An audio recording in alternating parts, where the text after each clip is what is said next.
আপনারা যারা চাঁদাবাজি করছেন দুই হাত জোর করে বলছি, এই 12 তারিখ পর্যন্ত আপনারা চাঁদাবাজি করবেন না। একটি দল তাদের নেতাকর্মীদেরকে বলছে 12 তারিখ পর্যন্ত কোনো চাঁদাবাজি করা যাবে না। তার মানে কি 12 তারিখের পরে চাঁদাবাজি করা যাবে? সুতরাং বাংলাদেশের জনগণকে আমরা বলতে চাই,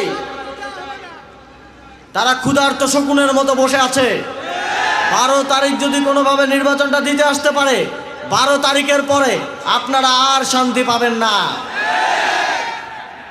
তারা দাঁতে ধার দিয়ে বসে আছে 12 তারিখের পরে চাঁদাবাজি, সন্ত্রাসী, লুটপাটের স্বর্গরাজ্য হিসেবে গড়ে তুলবে বাংলাদেশকে। সুতরাং